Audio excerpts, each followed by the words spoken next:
Rediscovery of the ancient war machine. In the year 2257, humanity found itself locked in a brutal conflict with the ruthless Nasset Empire. The battle for control over the resource-rich frontier worlds was fierce, and Zephyr, once humanity's most productive colony, had fallen to the Nasset forces. The rare mineral deposits on Zephyr were vital for Earth's fleet, and losing them would mean certain defeat. Captain Gary Miller was part of an elite infiltration unit tasked with sabotaging key Nasset targets on Zephyr. As he stood in the ruined hangar of an abandoned human base, he surveyed the burned-out wrecks of vehicles. Among the debris, something caught his eye.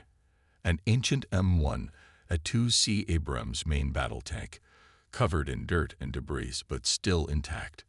Gary's great-great-grandfather, Sergeant George Miller, had fought in this very tank model during Earth's Third World War. Family legend said George once held off an entire enemy armored division single-handedly, allowing civilians to evacuate Chicago. Fascinated, Gary popped the Abrams hatch. To his shock, indicator lights blinked on the control panel, and the fusion reactor hummed with power. Words flashed across a dusty screen. "Greetings, Captain Miller." The tank's eye recognized him. But how was that possible? Shouts in guttural Nasset language echoed through the hangar. Patrols were approaching fast. Left with no choice, Gary sealed the hatch and settled into the gunner's seat. This relic from the past could be humanity's last hope. As the Nasset troops entered the hangar, their plasma rifles raised, the tank's computer spoke. Hostile infantry detected. Recommend 120 millimeters canister shot. Gary aimed the turret and fired. The cannon roared, and a cloud of tungsten balls shredded the Nasset soldiers. More troopers poured in, their plasma fire pinging harmlessly off the Abrams armor. Gary fired again and again, high explosive shells reducing buildings to dust and canister rounds slicing through entire squads.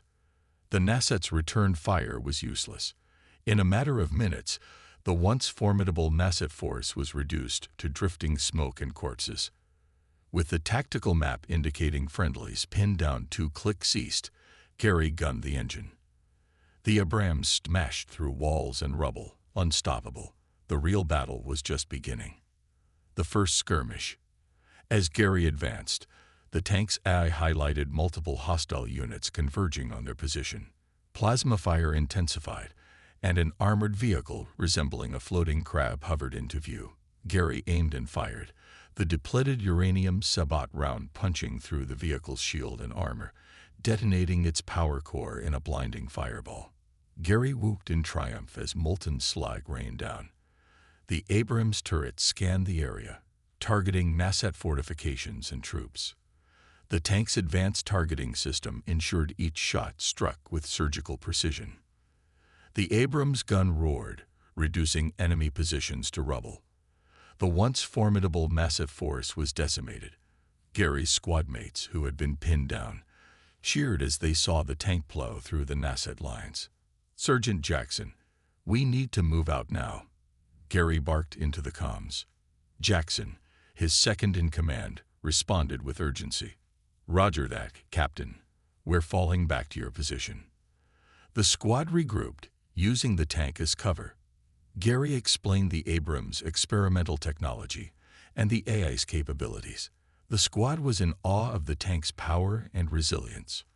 Under cover of darkness, they planned their next move. The tank's reactive camouflage rendered it almost invisible, allowing them to approach the Nasset's main command post undetected. It was a suicide mission for an infantry squad, but with the Abrams, they had a fighting chance. As the squad dispersed to prepare for the assault, Gary marveled at the tank's power. "Atlas," he asked the AI, "tell me more about these experimental weapons." The AI's gentle voice filled the cabin. The Abrams is equipped with directed energy weapons, a high-intensity laser for precision strikes, and an electromagnetic pulse cannon for disabling enemy electronics. The main gun can fire advanced munitions, including depleted uranium rounds. Gary felt a surge of hope. With this tank, they might just be able to turn the tide of the war. The assault on the command post. As dawn broke, the squad moved into position. The tank's holographic projection system disguised it as a NASA vehicle, allowing them to approach the command post undetected. The towering structure bristled with plasma cannons, but Gary was confident in the Abrams' firepower. "Atlas, on my mark, drop the disguise and hit that shield generator," Gary ordered. The AI complied, and as the tank's true form was revealed, Gary fired a concentrated beam of charged particles. The shield generator exploded in a blinding flash, and the force field flickered and died. Alarms blared as the NASA forces realized the deception. Plasma bolts splashed against the Abrams armor as Gary swung the turret, firing precise beams that sliced through NASA vehicles and defenses. Jackson's team planted breaching charges on the command center's doors. As explosions rocked the structure, they stormed in, engaging the NASA troops in fierce hand-to-hand combat. Gary continued to provide cover, the Abrams weapons cutting down NASA reinforcements with deadly accuracy. Inside the command center, Jackson's squad encountered fierce resistance. The NASA commander, a massive cybernetically enhanced warrior, wielded a crackling plasma hammer. He tore through the squad with brutal efficiency, his shield deflecting their attacks. Gary leaped from the tank, charging into the fray with a plasma rifle in hand. He dodged the commander's swings, firing point-blank into his shield. The NASA roared in rage, his hammer smashing into the ground where Gary had stood moments before. "Atlas, I need backup," Gary shouted into the comms. The AI responded, the tank's energy weapons firing on the commander's position. The shield flickered and died, and Gary seized the opportunity, firing into the commander's chest. The NASA staggered, his cybernetic systems shorting out. With a final desperate lunge, Gary drove his blade into the commander's heart, ending the threat. As the dust settled, Jackson's voice crackled over the comms. "Command center secured, Captain. We're regrouping and preparing for the next phase." Gary climbed back into the Abrams, his heart pounding with adrenaline. The mission had been a success, but there was still much to be done. The NASA forces were in disarray, but they wouldn't stay that way for long. "Atlas, open a channel to command," Gary ordered. "We need to coordinate with the resistance and launch a counteroffensive." The AI complied, and Gary relayed their success to the resistance leaders. With the Abrams leading the charge, they had a chance to turn the tide of the war. The counteroffensive begins. With the NASA command post in ruins, the resistance forces launched a series of lightning raids across Zephyr. The Abrams, with its advanced weaponry and reactive camouflage, spearheaded the assaults, smashing through enemy lines and destroying key targets. Gary and his squad moved from one battlefield to the next, the tank's firepower overwhelming the NASA defenses. They targeted supply depots, communications hubs, and fortified positions, crippling the NASA's ability to coordinate their forces. The resistance fighters, inspired by the Abrams' success, fought with renewed vigor. For the first time in months, the tide was turning in humanity's favor. In one engagement, the Abrams caught a NASA airbase by surprise, its laser weaponry slicing through enemy fighters and bombers on the ground. The base's munitions dumps erupted in billowing fireballs, and the NASA air power was crippled in a matter of hours. Gary's squad, supported by resistance fighters, overwhelmed the disoriented NASA garrison. As the sun set over the battlefield, Gary allowed himself a moment of hope. They were making progress, but the war was far from over. Whispers began to circulate about a new threat. The Shadow Blades, the NASA's most feared and elite warriors. Led by the infamous General Sith, they had been unleashed to hunt down the Abrams and its crew. Gary knew they were in for a fight. The Shadow Blades were relentless, their tactics and technology far beyond that of the standard NASA troops. But he was determined to face them head-on. As the resistance forces regrouped, Gary and his squad prepared for the next phase of their mission. They had come too far to turn back now. With the Abrams at their side, they would continue to fight for Zephyr, for humanity, and for a future free from Nasat tyranny. The Shadow Blade Strike. The Shadow Blade's arrival was marked by a series of devastating ambushes. The elite Nasat warriors struck with precision and brutality, their advanced technology and cybernetic enhancements making them a formidable foe. Gary's squad found themselves constantly on the move, evading traps and countering ambushes.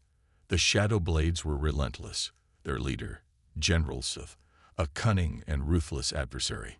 In a battle amidst the skeletal remains of a bombed-out factory complex, the Shadow Blades sprung their most cunning trap yet. Lured in by false intel, the Abrams found itself pinned down by concentrated fire from all sides. "We're taking heavy damage," Atlas reported, alarms blaring in the cabin. "Shields down to 15%. Gary gritted his teeth, hands flying over the controls. He weaved the tank through the factory ruins, but the Shadow Blade's net was drawing tighter with each passing second. "Atlas, reroute all power to forward shields and give me a targeting solution on those plasma cannons," Gary barked. The AI complied, and the tank shuddered as its directed energy weapons discharged in rapid succession. Explosions erupted amidst the Shadow Blade's positions, the plasma cannons falling silent one by one. Gary seized the opportunity, smashing through the factory wall and fleeing the ambush. But the damage had been done. Smoke poured from rents in the Abrams armor, and its reactor flickered with strain. They needed time to conduct repairs. Atlas scanned the area and highlighted a location on the tactical map. An old industrial complex, long abandoned. With the last of its power, the wounded Abrams limped into the cavernous main assembly building, the doors sealing shut behind them. Gary and his squad disembarked, their faces grim as they surveyed the damage. The Abrams had saved them, but it was barely holding together. Outside, the Shadow Blades were regrouping, ready to strike again. The final stand. Inside the industrial complex, Gary and his squad worked feverishly to repair the Abrams. Sparks flew as Zoe welded steel plates over gashes in the armor, and Jackson sorted through tangled wires and fried circuits.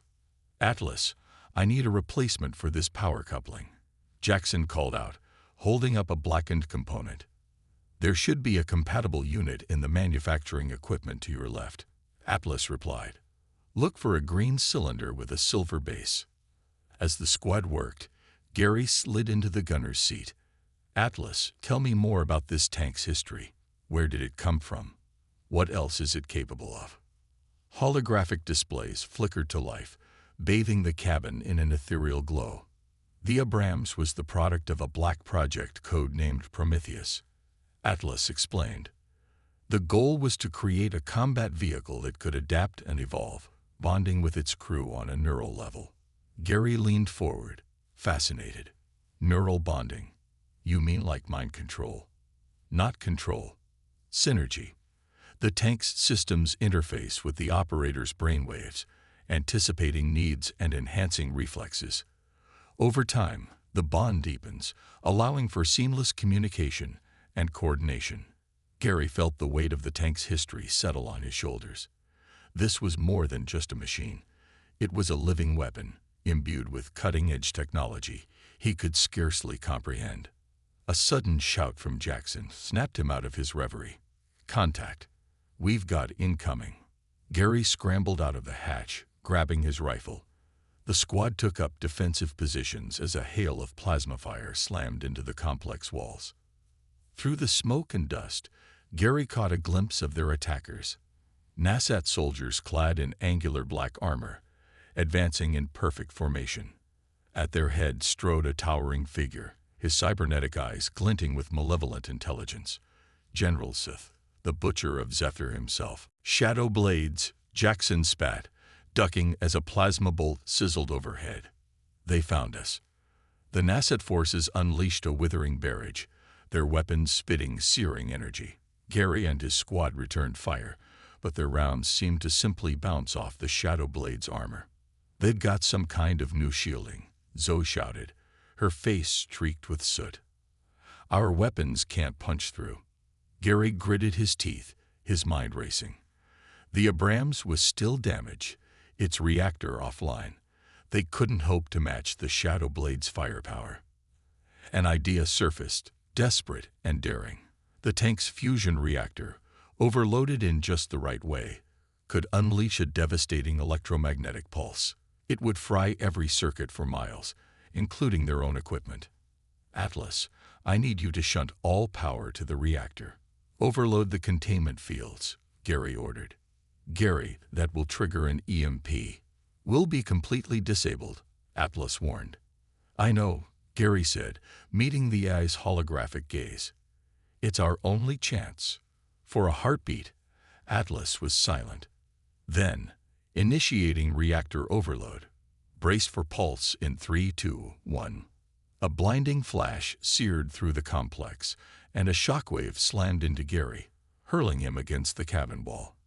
Consoles erupted in showers of sparks, and the acrid stench of burnt circuitry filled the air. Silence, eerie and impenetrable, followed. Gary stumbled out of the Abrams, his head ringing. The Nasset weapons had fallen silent, their advanced systems fried by the EMP. Now, Gary roared. While they're stunned, Jackson and the others surged forward, combat knives glinting. They crashed into the Nasset lines like a tidal wave, a frenzied whirlwind of steel and fury. Victory and sacrifice. General Zith bellowed in rage, his plasma hammer reduced to a useless hunk of metal. He lashed out with augmented fists, Nasset soldiers crumpling under his blows. Gary leaped into the fray, rifle abandoned, combat blade in hand. He ducked and weaved, the world narrowing to a blur of slashing edges and spraying blood. Beside him, Jackson grappled with a Nasset trooper, the two locked in a desperate struggle.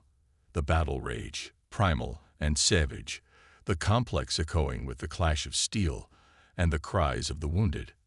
Gary fought with the fury of a man possessed, his blade finding chinks in the Nasset armor. But for every soldier he felled, two more seemed to take their place. They were being overwhelmed, the weight of numbers bearing down like an inexorable tide. Gary's blade clashed against Sith's cybernetic arm, the impact sending shockwaves up his arm. The Nasset general's eyes glowed with malevolent glee as he pressed the attack, his augmented strength driving Gary back step by step. You fight well for a human, Sith sneered, his voice a metallic rasp. But it won't be enough. We've already unlocked the secrets of your precious tank. Soon, our factories will churn out Abrams of our own, and your pitiful resistance will be crushed. Gary's blood ran cold at the revelation. The Abrams had been their ace in the hole, the one advantage that had allowed them to turn the tide against the Nasset. If the aliens truly had the ability to mass-produce the tank, anger surged through him, burning away his fear. He launched himself at Sith with a roar, his blade a blur of steel. The Nasset general parried the blow, but Gary was already moving, dropping low and sweeping Sith's legs from under him. The general crashed to the ground, Gary on top of him in an instant. The human blade flashed, severing the cables that connected Sith's cybernetic arm to his body. The Nasset howled in agony, his arm falling limp at his side. Gary pressed his advantage, raining down blows that Sith could barely deflect with his remaining arm. The general's taunts turned to pleas for mercy, but Gary was deaf to them. All he could see were the faces of the friends he'd lost, the cities that had burned because of the Nasset's relentless aggression. With a final brutal strike, Gary drove his blade into Sith's chest, piercing the general's heart. The Nasset convulsed, his cybernetic eyes flickering and dying. Gary sagged back, exhaustion washing over him as the adrenaline faded. Around him, the battle was winding down. With their leader fallen, the Shadow Blades were in disarray, the squad dispatching the last few stragglers with ruthless efficiency. Miller, Jackson's voice cut through the haze. You all right? Gary nodded, wincing as the motion sent a spike of pain through his ribs. I'll live. Sith is dead. Jackson kicked the general's corpse. But we've got bigger problems. That EMP fried everything. Comms, weapons, the Abrams. It's all dead. Gary's heart sank as he looked at the lifeless hulk of the tank, its once gleaming armor scorched and pitted. The thought of losing Atlas, of losing the edge that had kept them alive this long. Captain Miller, a weak, crackling voice interrupted his thoughts. The core. Insured, not lost. Gary scrambled into the tank, hope surging in his chest. Atlas's holographic form flickered, barely holding together. I protected. Key. Knowledge. A panel slid open, revealing a small data core. Gary picked it up reverently. This tiny device contained the sum total of the Abrams knowledge, the key to turning the tide of the war. With the data core in hand, Gary climbed out of the tank. We've got what we came for, he said, his voice steady despite the exhaustion. Let's get it to command. The squad nodded, shouldering their weapons. They set out across the war-torn landscape, always alert for the telltale signs of a Nasset ambush. Each step was a struggle, but they pressed on, driven by the knowledge that every second brought them closer to victory. As they approached the Resistance's forward base, Gary's comm crackled to life. All units, this is HQ. We have a situation. The Nasset have launched a major offensive. We need that data core ASAP. Gary exchanged a grim look with Jackson. They were close, but not close enough. The Nasset were hot on their heels, and with the Resistance in danger of collapsing. Jackson, take the squad and the data core. Get to HQ. I'll stay behind. Buy you some time. Jackson's eyes widened. Gary, that's suicide. Gary clasped his friend's shoulder. It's the only way. Go.